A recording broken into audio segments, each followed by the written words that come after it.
की कारण का आता बुरखा घालून नेमकं तोच विद्यार्थी आले आहे, तीच विद्यार्थिनी आली आहे की नाही, असे अन्य प्रकार आता मतदानाच्या टायमाला पण अशा गोष्टी नजरेसमोर आलेल्या आहेत. ते बुरखा घालून आलेले आहेत पण नेमकं तो त्या व्यक्तीत निघालेला नाहीये. तर म्हणून अशा पद्धतीचे लाड किंवा लागून चालन कोणाचेच करू नये असं मताचा मी आहे. बुरखा घालून अगर कोण विद्यार्थिनी अगर बसत असेल तर नेमकं किती प्रामाणिकतेने तुम्ही परीक्षा देतात ह्याच्यावर प्रश्नचिन्ह निर्माण होतो ना. आणि मग अन्य विद्यार्थ्यांनी काय चूक केली आहे, हिंदू विद्यार्थ्यांनी काय चूक केली आहे, मग आम्हाला ड्रेस कोड आमचे नाही असू शकत का, आम्ही विविध आमच्या धर्माचा प्रचार प्रसार नाही करू शकत का. तर म्हणून अशा पद्धतीचं पत्र लिहून एकंदरीत संबंधित डिपार्टमेंटला ह्याबद्दल लक्ष घालण्यासाठी मी सांगितलेलं आहे. पण मुळामध्ये अन्य विद्यार्थी अगर आपला धर्म शाळेमध्ये आणत नसतील, कॉलेजमध्ये आणत नसतील, तर मग मुस्लिम समाजाने पण तो आपल्या स्कूल कॉलेजमध्ये आणू नये हा सरळ स्पष्ट मुद्दा आहे. तर तुम्हाला अगर कोणी प्रश्न विचारला तरी तुम्हाला चटके लागतात. यापेक्षा तुम्ही तुमचा धर्म तुमच्या घरापर्यंत आणि तुमच्या धर्मशाळांपर्यंत ठेवा. तो दुसऱ्यांवर लादण्याचा प्रकार करू नका, एवढंच आमचं म्हणणं आहे. इस बारे में जिस तरीके का जो नियम तुम हिंदू विद्यार्थी को लगाते हो, अन्य धर्मी को लगाते हो, वैसे ही नियम मुस्लिम विद्यार्थी छात्रों को भी आप लगाना चाहिए. मतलब हिंदू छात्रों के लिए अलग नियम और मुसलमान छात्रों के लिए अलग नियम, ऐसा महाविद्यालय और ये स्कूल कॉलेज में तो नहीं होना चाहिए. तो इस तरीके का पत्र मैंने वहां लिखा है. और उसके साथ ये सिक्योरिटी का भी इशू है. स्कूल में कॉलेजेस में बुरखा पहना कौन आ रहा है, वो सच्ची में वो विद्यार्थी है क्या, फिर कॉपी के भी बहुत असंख्य विषय बढ़ सकते हैं. तो इस सारे के मामले में मैंने जो डिपार्टमेंट के जो मंत्री है उनको पत्र लिख के कहा है कि इस तरीके की चीजें अगर आपके डिपार्टमेंट में हो रही होगी तो आप उसको सही कीजिए. हमारे धर्म का प्रसार करने के लिए हम लोग अलग अलग हमारे कपड़े और वो सारी चीज पहन सकते हैं. हम अगर विद्यार्थी बन के अगर हिंदू समाज के लोग वहां आके अगर परीक्षा दे रहे हैं तो उसी तरीके का दूसरे धर्मों में भी करना चाहिए.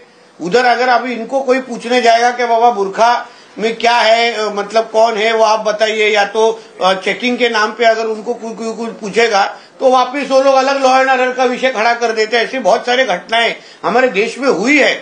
कॉपी के बहुत सारे इंसिडेंसेस हुए हैं जहां बुरखा का सहारा लेके कॉपी के भी अलग अलग इंसिडेंसेस हुए हैं. इसलिए हमको हमारा इतना ही बोलना है, ऐसी किसी भी तुष्टीकरण के चीजें हम लोग हमारे राज्य में करेंगे नहीं.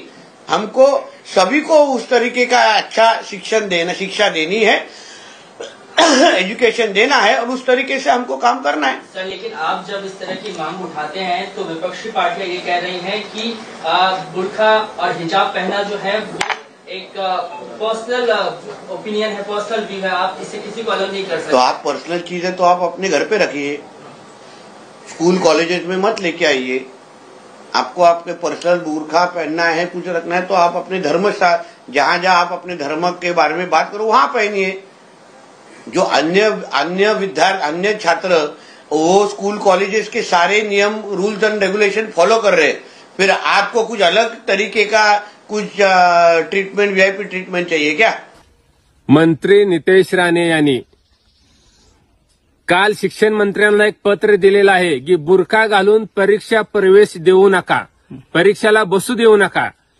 मला या नितेश राणे यांना सांगायचं आहे, अहो तुम्हाला शिक्षणाची एवढी जर काळजी असेल, प्रेम असेल तर नितेश राणे, अहो त्या शिक्षण मंत्र्याला तुम्ही ही सांगायला पाहिजे होतं की ज्या शाळेत विद्यार्थी शिकतात त्या ठिकाणी शाळेचं पत्र देखील नीट नाहीत, शाळेवरती पत्र चांगलं नाहीत, शाळा चांगल्या नाहीत. ज्या शाळेत शिक्षण घेतात त्या शाळेमध्ये शिक्षणाचा दर्जा चांगला नाही. अहो एवढंच काय, पाऊस पडल्यानंतर त्या शाळेत गुडघ्या एवढं पाणी साचतंय, त्या पाण्यात विद्यार्थी शिक्षण घेतात. ही राहिलं कुठंच बाजूला, पण जातीय तेढ निर्माण करण्याच्या दृष्टिकोनातून तुम्ही शिक्षण मंत्र्याला पत्र देता आणि बुरखा घालून परीक्षेला बसू देऊ नका असं तुम्ही जर म्हणत असाल तर तुमच्यासारखा बेअकली मंत्री नाही. अहो नितेश राणे, येऊन जाऊन तुमच्या डोक्यात फक्त जातीय तेढ निर्माण करण्याचं विष तुमच्या डोक्यात साचलेलं आहे का.